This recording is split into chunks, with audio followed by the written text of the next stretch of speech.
Assalamualaikum warahmatullahi wabarakatuh. Waalaikumsalam. Alhamdulillah kita kembali bertemu di Ustadz Danu Official Channel. Kali ini saya Zainuddin akan membahas pertanyaan-pertanyaan netizen yang akan saya sampaikan ke Ustadz Danu di kesempatan kali ini. Ustadz, langsung aja nih. Banyak netizen yang bertanya setelah dikumpulkan pertanyaan yang sama. Ada netizen yang bertanya saat Ustadz Danu berdoa atau mendoakan narasumber di acara Siraman Kolbu.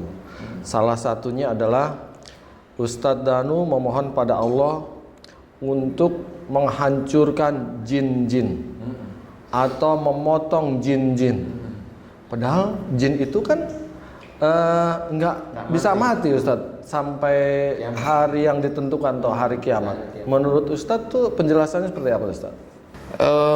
Alhamdulillah bagi poros dulur teman-teman guys, memang pertanyaan ini bisa aja menjadi ganjalan dikit barangkali ya. Memang jin itu insya Allah matinya pada saat kiamat ya, berbarengan dengan orang-orang sebelah. Berbarengan dengan orang-orang sebelah, tahu maksud saya ya, orang sebelah.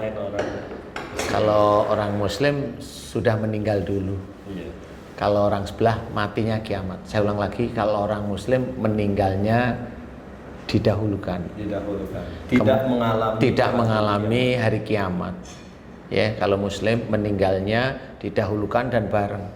Istilahnya meninggalnya itu dalam hadis ceritakan ditidurkan. Jadi memang tidak tahu. Jadi seperti orang mengantuk tidur seperti itu. Nah, bagi yang sebelah mati.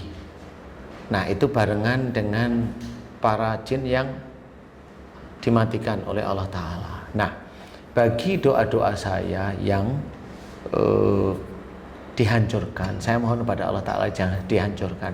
Insya Allah sebenarnya saya sudah tahu itu jin itu insya Allah memang hancur. Dia jadi serpihan. Dia menjadi serpihan seperti debu atau pasir, tetapi dia tidak mati. Dia tidak mati.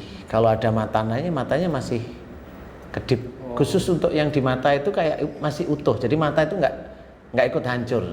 Berarti berbeda dengan manusia kalau udah hancur? Beda. Kepotong-potong ya kepotong-potong aja, geletak. Jadi untuk jin, umpamanya jin perang dengan jin, kalau dia kepotong, potong aja dia, putus. Setiap potongannya itu hidup tuh sebenarnya?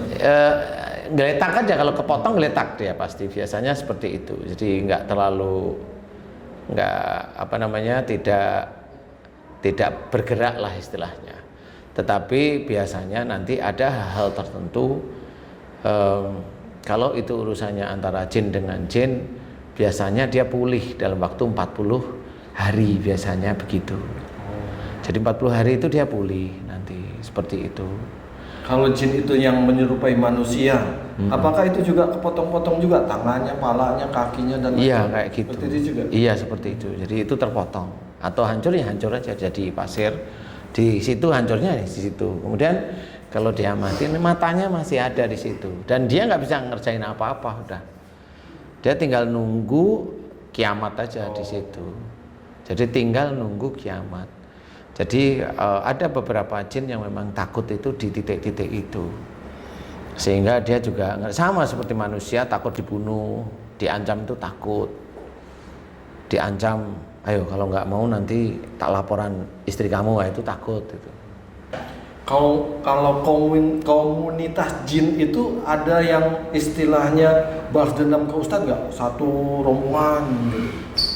Seperti manusia biasa. Seperti manusia. Yang saya ketahui itu komunitas jin atau siluman itu kalau sama saya, ini kata mereka aja ya, yang masuk ke tubuh orang, itu kata mereka, saya sih nggak ngerti ya. Kata mereka itu nama saya itu tercatat di dunia jin. Jadi yang betul-betul menurut mereka, saya nggak ngerti. Menurut mereka ini nama saya diperhitungkan.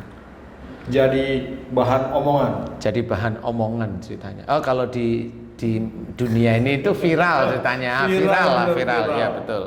Seperti itu diomongkan. Makanya kalau di acara siraman kolbu itu dia udah teriak, dia udah ngancam sama ini. Itu nanti ketemu kalau ketemu sama saya udah, ya saya mau keluar gitu. Bahkan dibuat seminar mungkin ya. Nggak ada seminar kalau di jin. Tapi di kerajaan jin kayaknya ya seperti itu kayaknya. Jadi di kerajaan jin itu kayak ada rapat, ada ini. Kalau jin-jin liar ngomong, jadi kayak ketemu di pasar kayak begitu ngomong.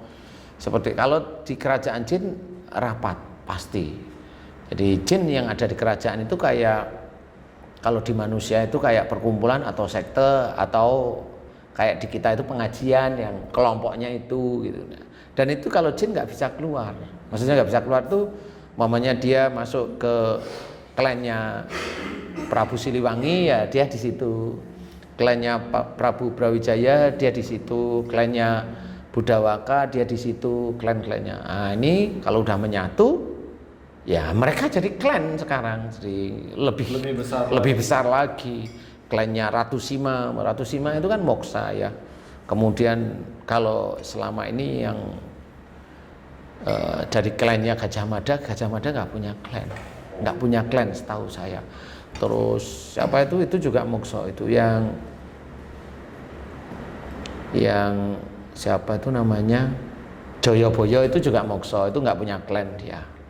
Jadi hancurnya jin itu tidak mati. Jadi beda dengan manusia. Manusia hancur mati pasti. Kepotong lehernya mati. Jin kepotong lehernya nggak mati. Jadi kalau orang itu bisa tahu itu harus berpikir dia kenapa jin ini kok nggak mati. Ya itulah kekuasaan Allah. Alhamdulillah Ustadz sudah menjelaskan tentang bagaimana Ustadz mendoakan supaya jin itu hancur, terpotong-potong. Maknanya bukan mati tapi terputus-putus dan tidak bisa bergerak lagi alias diam. Nah, berikutnya kita bacakan lagi pertanyaan dari netizen nih.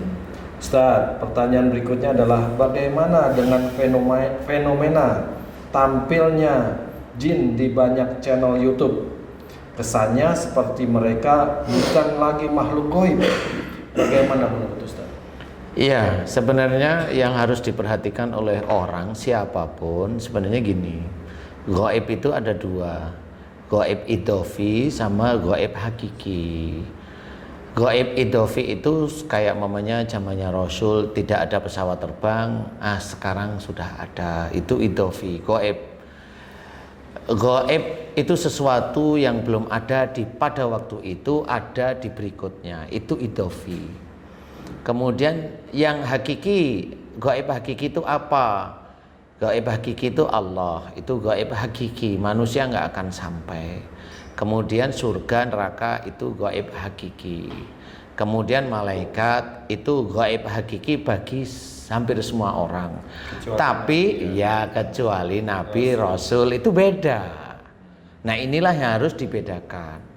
Jadi gaib hakiki bagi orang, tapi gaib hakiki belum tentu bagi Rasul. Contoh aja. Kita membuka diri.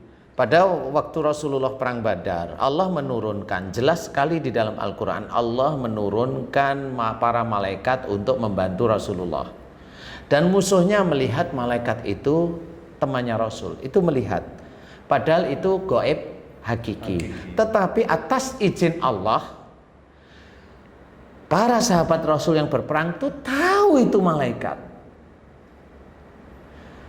Para musuh Rasul, mereka tahu itu bantuan dari Allah.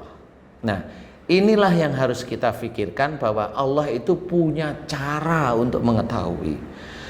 Itu Allah punya cara. Siapa orang yang dipilih untuk mengetahui, itu haknya Allah, bukan hak kita. Bukan kita menyalah-nyalahkan orang lain. Ya nggak bisa seperti itu. Kita lihat dari perang Badar itu sudah diketahui bahwa, nah itu haknya Allah. Sahabat Rasul mengetahui ada malaikat yang diturunkan, yang jelas berperang. Menurut beberapa pengamatan, menurut cerita, pedangnya para malaikat yang turun membantu Rasulullah itu belum sampai kepada tubuh lawannya, kepada musuh-musuhnya Nabi, itu sudah terpotong. Nah, Meluluskan belum sampai tertusuk. ya di ini ya sudah terpotong. Nah, itu haknya Allah di situ. Jadi kenapa itu terlihat? Lah itu haknya Allah, nggak bisa dijawab yang seperti itu. Padahal kita banyak dari sebagian ulama mengakui bahwa malaikat itu gaib yang hakiki bagi sebagian manusia, tapi menjadi idofi atau nyata bagi Rasul atau Nabi. Nah harus dibedain nih. Jadi orang itu tidak boleh asal omong, juga nggak bisa. Asal omong dia bertanggung jawab nanti di akhirat, ya. Nah kemudian bagaimana dengan keberadaan sekarang jin itu di channel YouTube kok banyak? Lah ya itu karena jin itu gaib idofi, makanya itu kelihatan. Yang dulunya itu diceritakan goib terus menerus, itu kan bagi mereka yang nggak lihat. Lah kalau sekarang di YouTube dilihat, ya memang begitu. Jadi hati-hati. Apalagi sudah berstatement dengan omongan yang emosional, dengan menjustifikasi orang lain itu harus begini, harus begini. Dia harus belajar sebenarnya. Makanya kalau orang jangan merasa benar. Kalau Allah mau berhak silahkan. Haknya Allah mau kemana silahkan. Itu hanya Allah. Kita itu nggak ngerti. Sekarang channel YouTube banyak sekali channel YouTube seperti itu. Jin itu bisa muncul, nanti hilang di titik itu. Jin itu bisa ada beberapa channel YouTube itu yang orang itu ditangsang, diloncatin ke pohon sama jin dan barengan, dan videonya itu jelas dari mulai dia video biasa dia ditangsangin ke pohon, semuanya masih on itu, loh kok sudah di pohon semua. Nah, itu ya kerjaan jin. Nah itulah gaib idofi yang sebenarnya manusia itu masih bisa diizinkan. Kenapa? Itu bersinggungan dengan manusia. Tidak akan aku ciptakan jin dan manusia kecuali beribadah kepada diriku. Itu kata Allah. Jadi sebenarnya jin dan manusia itu berdekatan. Cuma memang ada orang yang tidak atau belum diizinkan oleh Allah Ta'ala melihat jin. Itu hanya Allah. Sama seperti orang terlahir normal seperti kita. Tapi kan ada orang yang terlahir cacat. Kalau ada orang yang bisa melihat jin, kita benci, kita ngomong yang nggak karu-karuan. Lah kalau orang yang terlahir cacat itu mau diapain? Kan orang yang begitu juga akan bilang, lah kalau cacat itu kan kasihan. Lah kenapa kalau kamu itu lihat teman-teman yang lain itu kok kamu nggak kasihan? Kok kamu itu malah maki-maki, kamu itu omong yang kasar. Nah ini harusnya diperhatikan bahwa sebagai seorang manusia muslim, dia harus belajar taat pada Allah Ta'ala. Ngomong pun harus ditata. Kalau dia salah, dia bertanggung jawab di akhirat kelak. Kalau dia merasa benar, dia akan bertanggung jawab di akhirat kelak. Karena apa? Kalau memang menganggap orang itu cacat yang bisa melihat jin, nggak apa-apa. Tetapi solusinya apa? Solusinya diiniin mamanya. Yakin itu bisa selesai. Yakin bisa selesai. Orang terkena sihir, diginiin kata mereka, yakin itu bisa selesai? Kan gitu pertanyaannya. Jangan sombong dengan yang seperti itu. Semua yang punya hak itu Allah. Jangan sombong. Kenapa? Karena kalau tidak terjadi, apa sebenarnya? Apa yang mau disombongkan kalau tidak terjadi? Yang bisa menyelesaikan itu adalah Allah. Nah, inilah yang harus kita ketahui bahwasanya kalau dianggap orang yang melihat jin itu cacat seperti manusia yang cacat, ya harus dicari solusinya. Bukan dihujat, bukan di ini, bukan seperti itu. Lah kalau pertanyaan saya balik, apakah orang itu ada jinnya apa enggak? Bisa dia nggak jawab? Bisa nggak dia jawab? Nggak paham ya. Kita kan pernah ngobrol dengan Ustadz Zaki. Dia yang pobi dengan durian itu jin semua di dalam hati sama pikirannya. Yang mutah. Iya itu yang mempengaruhi. Dia nggak suka sama durian, lihat bentuknya durian langsung mutah, langsung mual mutah. Itu apa? Itu jin sebenarnya. Lah kalau kita bilang itu jin kemudian ya kalau mau diselesaikan ya silahkan. Bisa nggak? Kan pertanyaannya begitu. Jangan asal bilang oh ini bisa diginiin. Yakin bisa. Yang punya hak bisa dan pasti itu Allah. Kita itu banyak berusaha. Nah, inilah yang harus disadari. Kalau seseorang dia menganggap bahwa dia bisa,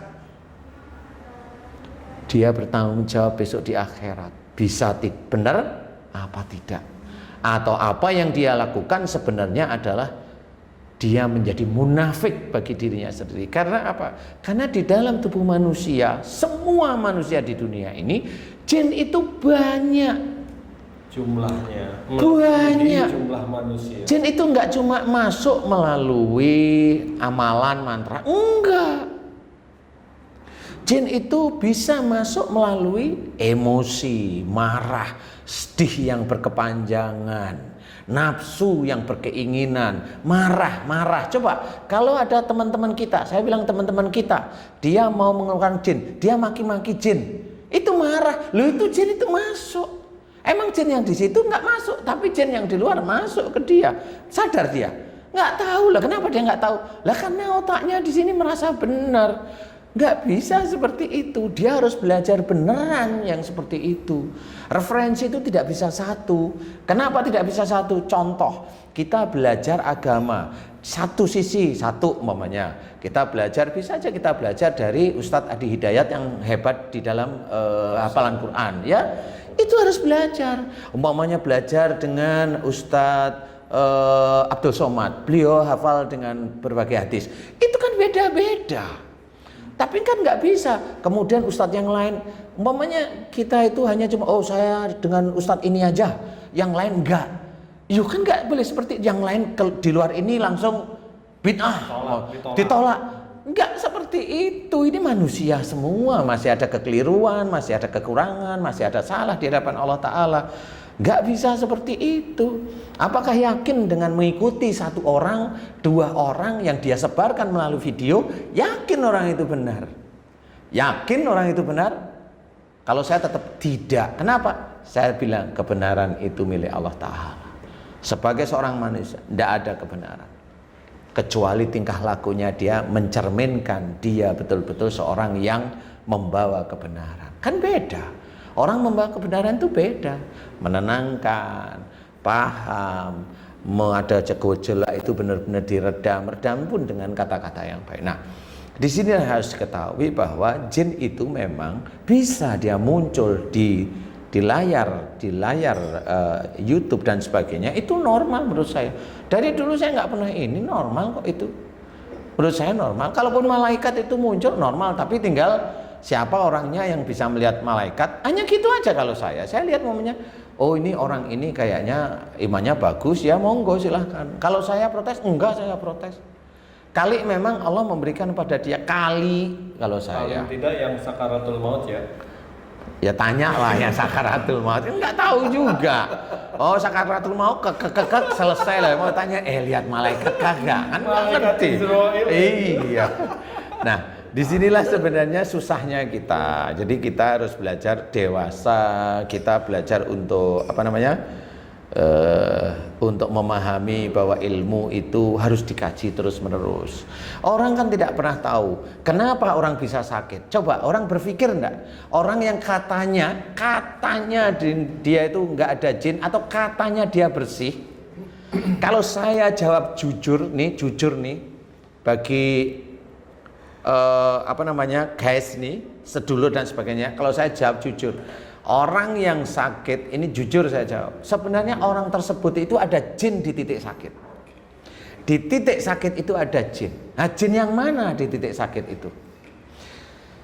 Jin di titik sakit itu adalah dia masuk dulu, dia melakukan perilaku yang salah, keluar dari jalur agama, keluar dari jalur syariat, keluar dari jalur sunnah Rasulullah, sehingga kesalahan itu bertumpuk dan jin itu masuk di titik itu.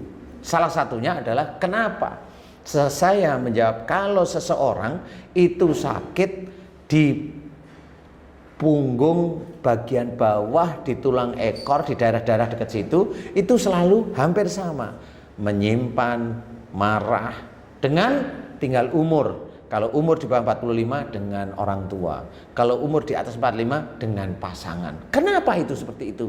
Karena memang gennya itu di titik itu, di yang gerombolnya.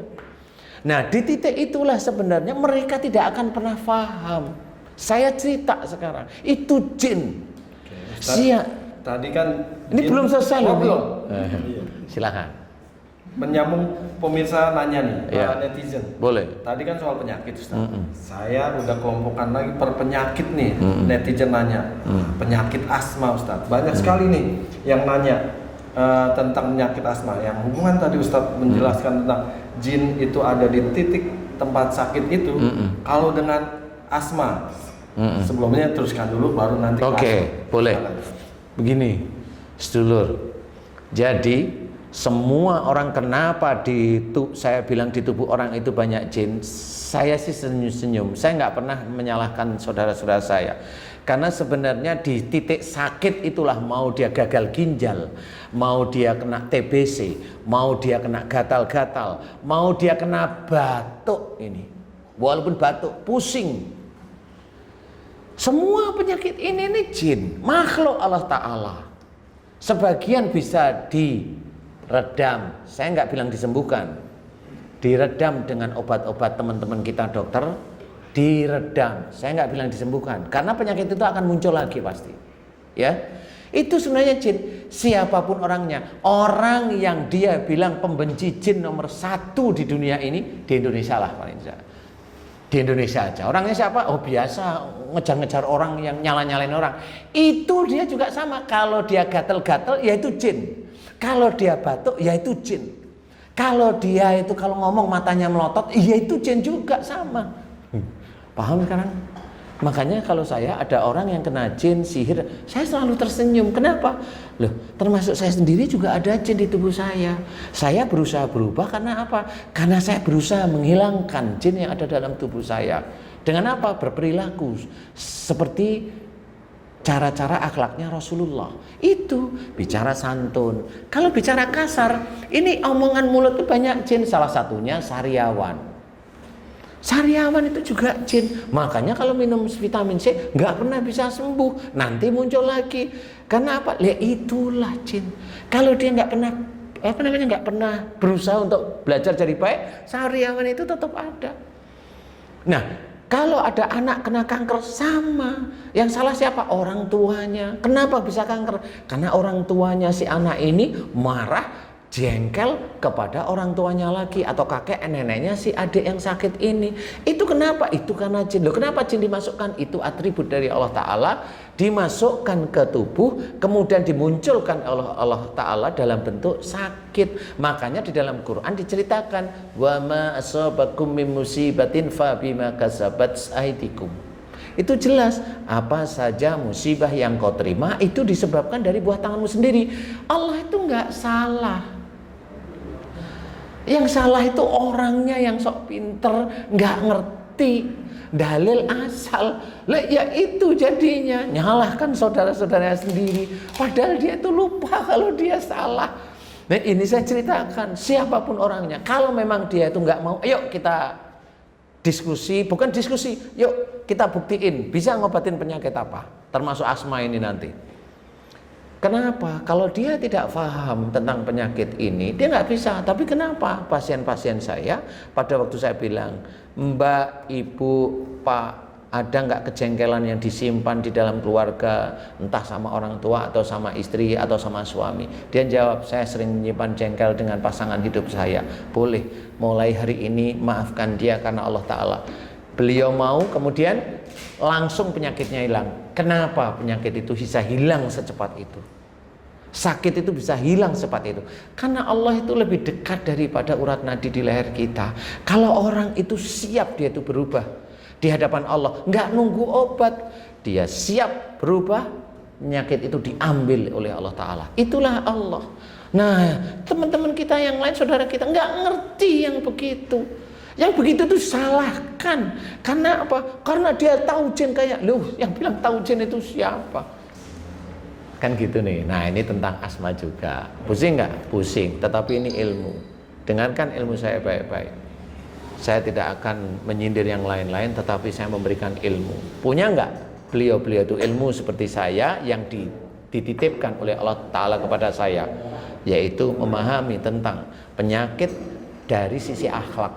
Kenapa Rasulullah itu jarang sekali sakit? Ya karena akhlaknya itu terpenuhi di hadapan Allah Ta'ala. Tapi kalau manusia sakit itu hampir setiap saat, ya itulah manusia. Yang muslim sama. Ingat salah satu ayat Allah itu menceritakan wala tulqu bi aitikum ila tahluka. Janganlah kamu